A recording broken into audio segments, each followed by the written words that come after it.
Selamat pagi semua, saya Kistabel Anneke bersama rekan saya Elkesia dan Ratu dan Ratu Keisha Lovely Siombing.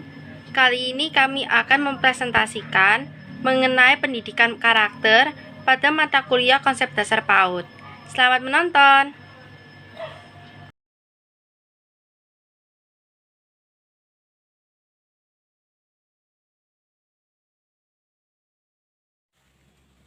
Halo semuanya, perkenalkan nama aku Elkesia Ratu.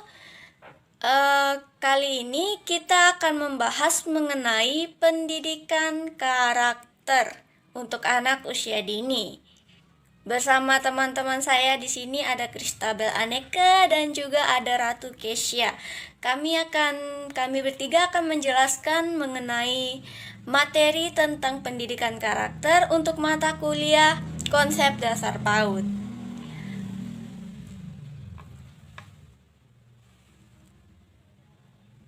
Oke, yang pertama adalah pengertian pendidikan karakter. Nah, pendidikan karakter itu apa? Jadi, pendidikan karakter itu adalah upaya atau usaha penanaman sifat, perilaku terpuji atau perilaku baik ke dalam diri anak. Jadi, pendidikan karakter ini tujuannya untuk membentuk pribadi seorang anak yang baik sesuai dengan ketentuan-ketentuan norma yang dianggap baik dan perilaku-perilaku terpuji. Jadi kita di sini pendidikan karakter ini bertujuannya untuk membuat pribadi dan sifat dalam diri seorang anak itu menjadi pribadi dan sifat perilaku yang baik, entah itu dalam bekerja dari entah itu dalam masyarakat, sikap baik dalam masyarakat atau dalam teman atau dalam keluarga, tata caranya, misalnya cara dia berdoa itu seperti apa, caranya dia itu harus menghormati orang lain seperti apa, cara untuk bagaimana bersikap sopan untuk orang yang lebih tua itu seperti apa. Dan kita dalam pendidikan karakter ini kita menanamkan kepercayaan diri terhadap anak sehingga perilaku penanaman sifat yang kita berikan kepada anak dapat menjadi optimal. Selanjutnya, teman saya Ratu Keisha akan mempresentasikan mengenai apa itu tujuan pendidikan karakter. Silakan.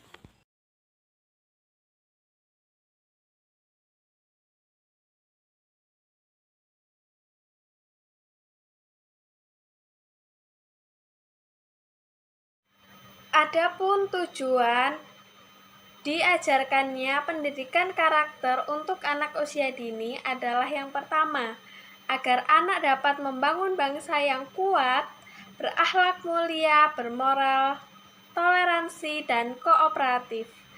Yang kedua, agar anak dapat mewujudkan bangsa yang berjiwa patriotik atau suka menolong sesama, berkembang secara dinamis, berorientasi pada ilmu pengetahuan dan teknologi, beriman, serta bertakwa kepada Tuhan Yang Maha Esa. Nah, itu tadi tujuan-tujuannya pendidikan karakter bagi anak usia dini.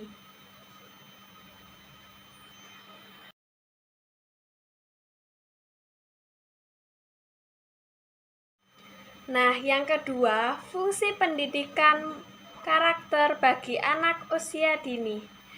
Yang pertama, memperkuat dan membangun perilaku anak bangsa yang multikultural. Multikultural itu artinya beragam kebudayaan di Indonesia. Nah, jadi fungsi pendidikan karakter ini juga agar anak itu bisa toleransi serta menghargai budaya-budaya teman lainnya atau budaya-budaya daerah lain ke depannya. Nah, yang kedua, mengembangkan potensi dasar seorang anak.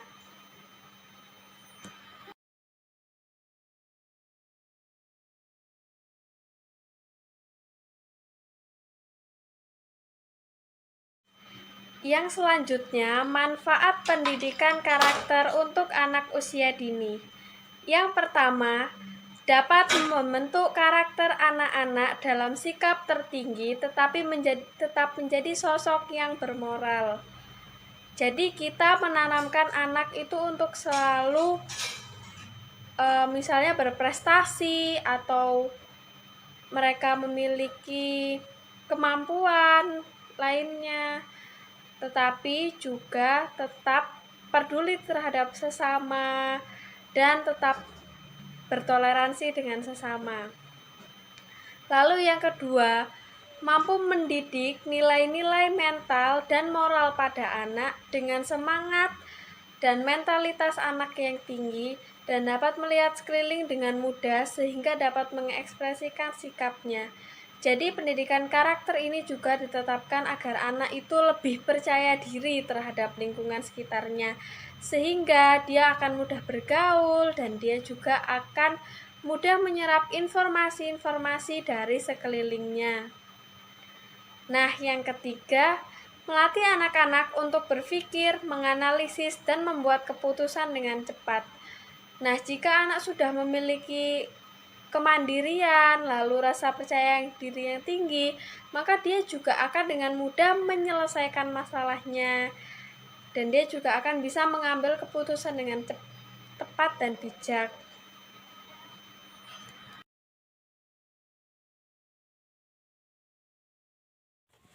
Nah, ketemu lagi sama saya nih. Oke, jadi kita akan bahas lagi. Pembahasan saya adalah tentang prinsip-prinsip pendidikan karakter. Nah, setiap pendidikan itu pasti memiliki prinsip. Nah, khususnya untuk prinsip dalam pendidikan karakter ya, pendidikan penanaman karakter dalam anak usia dini. Nah, di sini ada 7 prinsip yang harus dipegang seorang guru, seorang pendidik, atau seseorang pembimbing yang ingin menanamkan atau menerapkan pendidikan karakter ini kepada seorang anak. Nah, prinsip yang pertama itu melalui contoh dan teladan. Nah, jadi kita di sini kita sebagai pembimbing, kita sebagai pendidik, kita sebagai orang tua harus memberikan teladan dan contoh terlebih dahulu kepada anak. Karena anak itu dia sikapnya itu meniru. Anak itu tidak kayak susah untuk cuma kita bicara langsung. Tapi ketika kita melakukan, anak itu bisa meniru. Nah, jadi untuk prinsip yang pertama ini kita harus melakukan contoh terlebih dahulu. Kita tunjukkan contoh yang baik terhadap anak. Kita berikan teladan yang baik kepada anak melalui diri kita sendiri. Jadi kita tunjukkan, kalau kita suruh seorang anak untuk buang sampah pada tempatnya, kita juga harus lakukan seperti itu. Kita buang sampah pada tempatnya. Jangan kita suruh anak membuang sampah pada tempatnya, tapi kita buang sampah sembarangan. Nah, itu akan ditiru oleh anak. Karena guru atau orang tuanya membuang sampah sembarangan, padahal anaknya disuruh untuk membuang sampah pada tempatnya, anak akan mengikuti perilaku orang tua, yaitu membuang sampah sembarangan. Dan kita sebagai orang tua, pendidik, dan juga para pembimbing serta para calon guru, kita harus bisa memberikan contoh yang baik untuk anak terlebih dahulu. Kita contohkan dulu caranya seperti apa, caranya kita itu sopan kepada orang yang lebih tua itu bagaimana, cara kita melakukan hal-hal baik dalam kehidupan kita itu seperti apa, dan anak akan mulai meniru. Nah, terus yang kedua di sini dilakukan secara berkelanjutan. Prinsip kedua ini adalah dilakukan secara berkelanjutan. Maksudnya apa? Maksudnya begini.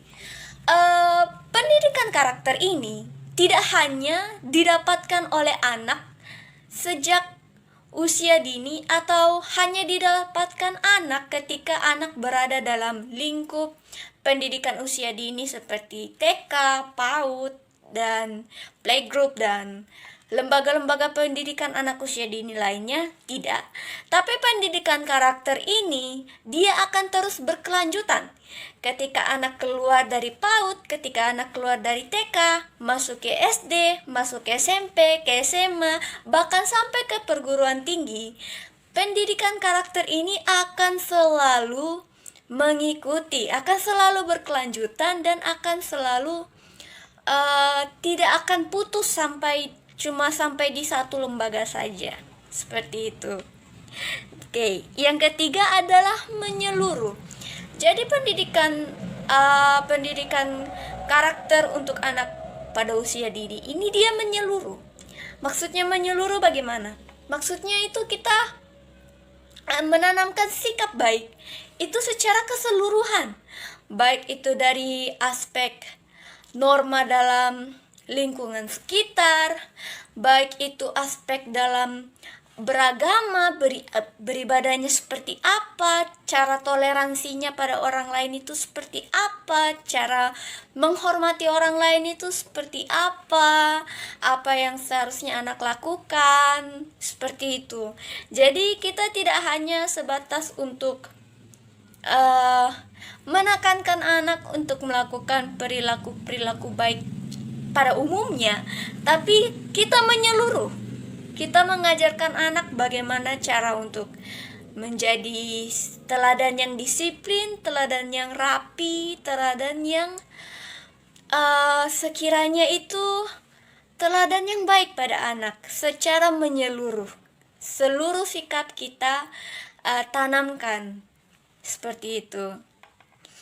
Dan yang keempat, menciptakan suasana kasih sayang. Nah, dalam pendidikan karakter ini, kita sebagai orang tua, sebagai pembimbing, sebagai guru, sebagai pendidik, dan tenaga kependidikan lainnya, kita harus menciptakan suasana kasih sayang kepada anak. Tidak bisa kita mendidik anak dengan cara yang tegas, dengan cara yang keras, tidak boleh. Kita harus mendidik anak itu dengan kasih sayang. Berikan anak perhatian, berikan anak itu pengertian. Cari cara agar anak itu merasa bahwa dia itu disayang, dia itu dipedulikan, dan dia itu merasa dihargai. Jadi ketika anak merasa dihargai, anak itu akan mulai membuka diri, dan akan mulai belajar, ada kemauan belajarnya, karena dia merasa lingkungan sekitarnya, khususnya untuk orang tua, pendidik, dan para guru lainnya, itu sayang pada dia. Kita tunjukkan perhatian, kasih sayang kepada dia, dan dia akan mulai membuka diri dan akan mencoba belajar lebih dalam lagi, seperti itu. Oke, yang kelima di sini aktif memotivasi anak.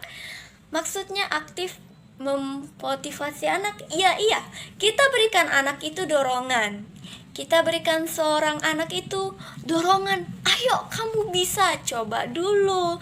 Aduh, jangan nyerah, coba dulu. Kalau salah, coba lagi. Seperti itu. Kita mengajarkan anak, menanamkan kata-kata motivasi. Kita memberikan dukungan, kita memberikan support kita kepada anak.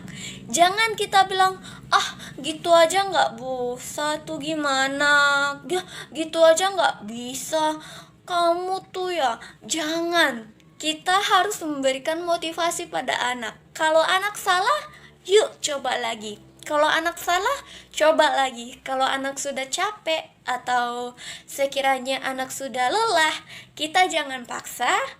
Nanti besoknya kita coba ulang lagi. Seperti itu. Kita terus memotivasi anak untuk melakukan perbuatan baik, untuk menanamkan karakter-karakter baik pada anak. Seperti itu. Nah, yang keenam, ini ada melibatkan pendidik, tenaga kependidikan, orang tua, dan masyarakat. Nah, jadi pendidikan karakter ini dia tidak hanya berbasis kepada seorang guru atau cuma berbasis kepada seorang orang tua seperti itu, tidak. Dia ini mencangkup semua orang di sekitar anak, baik itu tenaga kependidikan, gurunya, pendidiknya, orang tuanya, orang-orang di sekitarnya, masyarakat di sekitarnya juga turut untuk memberikan contoh kepada seorang anak.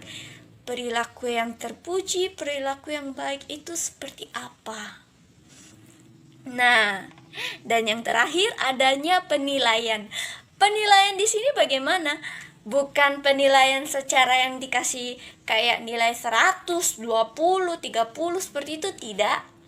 Kita menilainya ini melalui proses anak.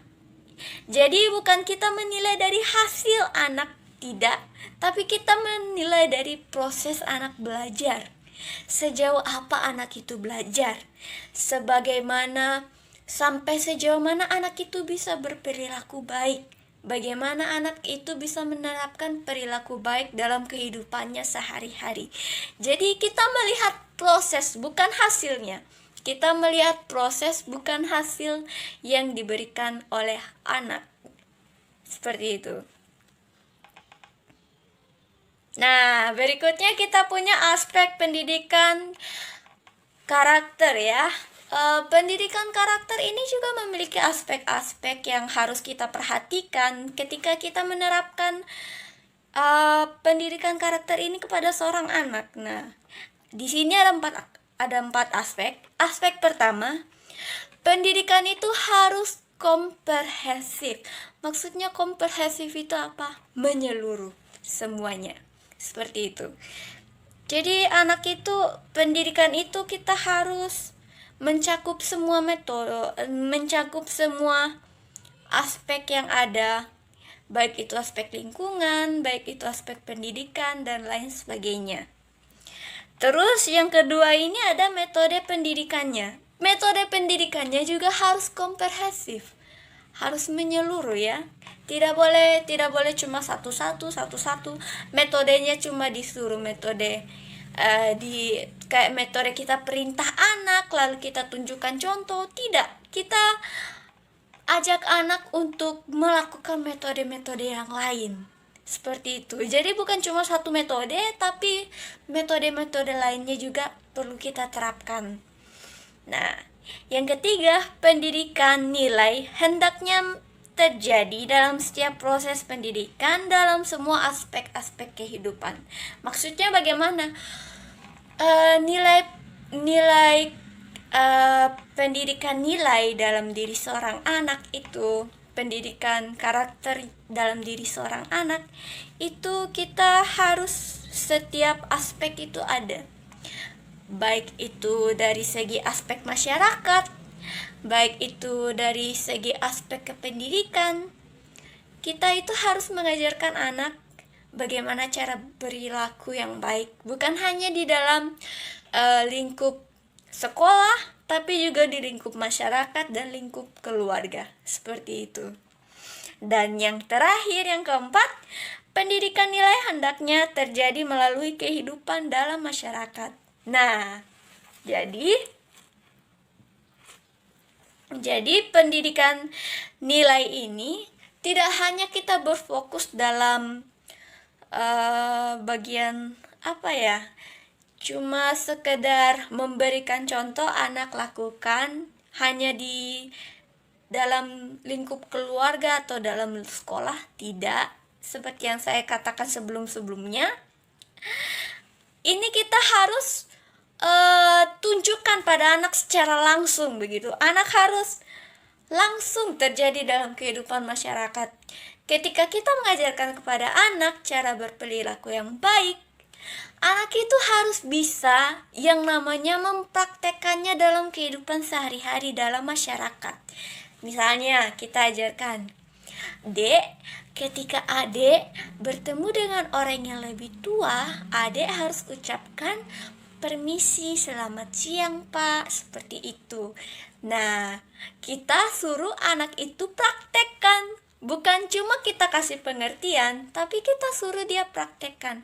Dek, nanti kalau pulang sekolah, Kalau ketemu kakek-kakek di pinggir jalan, bilangnya, "Permisi kek, mau dibantu?" Seperti itu.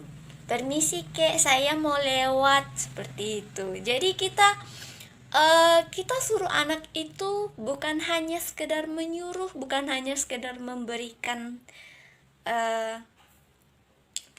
apa ya? Memberikan contoh, memberikan perintah kepada anak, tidak. Bukan cuma itu. Kita harus terapkan kepada anak. Cara perilaku anak itu yang baik harus dia terapkan dalam lingkungan masyarakat. Misalnya ketika ada temannya yang jatuh ketika dia bermain di lingkungan masyarakatnya ya. Ketika dia berada di lingkungannya, terus dia bermain dengan anak lain, terus anak itu jatuh. Kita harus bisa memberitahu, "Dek, ketika kamu punya teman atau orang lain gitu jatuh, kamu harus tolong ya.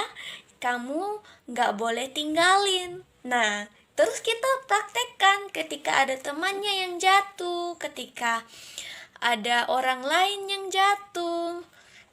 Kita dukung anak itu untuk, "Dek, itu ada yang jatuh tuh, kasihan kakinya luka. Yuk kita tolong." Seperti itu. Jadi anak itu akan mulai dia mulai bertambah rasa percaya dirinya, rasa untuk berperilaku baik itu akan terus bertambah. Seperti itu. Kita ajarkan, bukan hanya kita memberikan nasihat, saya ulang, bukan hanya memberikan nasihat, bukan hanya memberikan contoh, tapi juga menyuruh anak untuk mempraktekannya. Seperti itu. Berikutnya, penjelasan selanjutnya akan dijelaskan oleh teman saya, Kristabel. Silakan.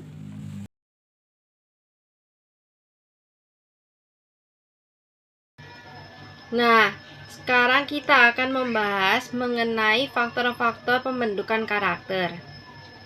Pada pembentukan karakter anak usia dini disebabkan oleh dua faktor, yaitu bawaan dalam diri anak dan pandangan anak mengenai dunianya.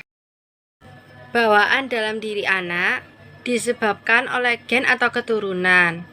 Misalnya, orang tua yang memiliki penyakit darah tinggi, maka otomatis menurun kepada anaknya, sehingga karakter anak menjadi pemarah. Pandangan anak terhadap dunianya. Pandangan anak bisa berupa pengetahuan, pengalaman, prinsip moral, bimbingan, maupun pengarahan. Dalam hal ini, orang tua itu sebagai teladan atau panutan anak dalam bersikap maupun bertindak.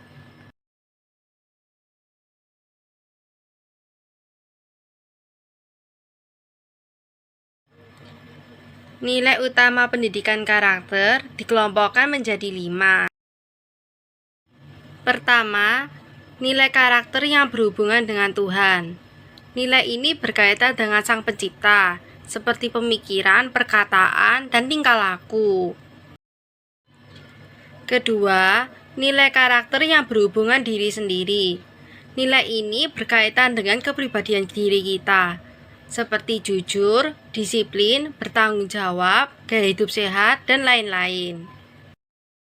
Ketiga, nilai karakter yang berkaitan dengan sesama. Nilai ini berkaitan dengan hubungan sosial, seperti mematuhi aturan sosial, menghormati hak dan kewajiban orang lain, mempunyai jiwa empati dan simpati kepada orang lain. Keempat, nilai karakter yang berkaitan dengan lingkungan. Nilai ini berkaitan dengan lingkungan sosial, seperti peduli dengan masalah sosial, dan lingkungan alam, seperti kita menjaga dan melestarikan lingkungan dan tidak membuat kerusakan. Kelima, nilai kebangsaan. Nilai ini mengutamakan kepentingan bangsa di atas kepentingan kita atau diri sendiri maupun golongan atau kelompok. Nilai ini tuh bersifat nasionalis dan menghormati keberagaman.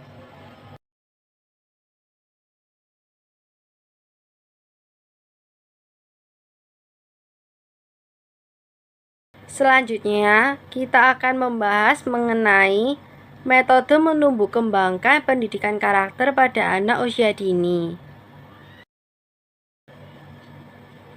Terdapat 4 metode untuk menumbuh kembangkan pendidikan karakter pada anak usia dini.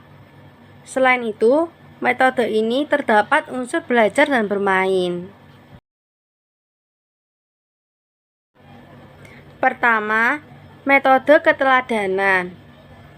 Metode ini dilakukan dengan adanya role model, panutan, atau contoh dari orang tua maupun orang dewasa lainnya, sehingga anak dapat mengagumi, meniru, dan mempraktekannya dalam kehidupan sehari-hari. Contohnya itu, anak mengagumi orang tuanya, seperti ayahnya yang memiliki sifat bertanggung jawab, penyayang, dan anak tersebut akan meniru dan mempraktekannya dalam kehidupan sehari-hari. 2. Metode pembiasaan. Metode ini dilakukan dengan membiasakan anak untuk berpikir, bersikap, dan bertingkah laku sesuai nilai, norma, dan agama yang diajarkan oleh orang tua sejak lahir. Contohnya, anak dibiasakan sejak lahir mengatakan kata maaf jika melakukan kesalahan. Ketiga, metode bercerita dan bernyanyi. Metode bercerita dapat dilakukan dengan buku gambar, boneka tangan, dan suara-suara yang mendukung. Contohnya, guru bercerita mengenai si kancil dan buaya, lalu mengajak anak untuk mengerti siapa tokoh yang baik, buruk, dan apa pesan moralnya. Sedangkan metode bernyanyi dapat dilakukan dengan bernyanyi bersama atau memperdengarkan lagu tersebut melalui gadget. Contohnya, lagu bangun tidur, lalu anak dapat menggerakkan tubuhnya atau menari sesuai lagu tersebut dan dapat memahami maksud dari lagu tersebut. Keempat, metode karya wisata. Metode ini dilakukan dengan mengajak anak pergi ke kebun binatang, taman, maupun museum. Dalam hal ini, anak belajar mengenai pengetahuan baru, nilai agama dan moral melalui aktivitas di luar sekolah maupun di luar rumah. Contohnya, guru mengajak anak untuk pergi berkarya wisata ke kebun binatang. Lalu, anak dapat melihat dan belajar langsung.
Kesimpulannya, anak usia dini merupakan periode sensitif di mana otak anak menyerap segala sesuatu yang dilihat. Masa ini mendasari kehidupan anak untuk selanjutnya. Hal ini biasa disebut dengan istilah Golden Age. Nilai, norma, dan agama telah tergeser oleh adanya budaya dari luar negeri. Kondisi ini disebut dengan krisis karakter. Salah satu dampak negatif dari globalisasi, banyak remaja sekarang yang tidak memiliki sopan santun saat bertemu dengan orang yang lebih tua. Masalah ini mengkhawatirkan bangsa, sehingga pendidikan karakter menjadi solusi yang sangat penting untuk mengatasi dampak negatif dari globalisasi dan menanamkan jiwa bangsa Indonesia. Hal ini dilakukan mulai anak usia dini dan dilakukan secara berkesinambungan. Selain itu, orang tua maupun orang dewasa lainnya harus menjadi contoh atau teladan yang positif untuk bertingkah laku dan bersikap sesuai nilai, norma, dan agama. Dengan demikian, pendidik maupun orang tua perlu menanamkan dan mengkontrol sikap dan tingkah laku anak melalui pendidikan karakter. Metode pendidikan karakter ini didesain dengan belajar dan bermain yang menyenangkan, sehingga anak dapat mempraktekkannya dalam kehidupan sehari-hari tanpa ada rasa keterpaksaan.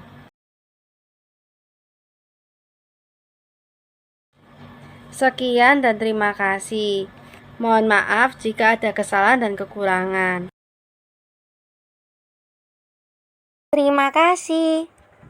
Jangan lupa like, comment, dan subscribe.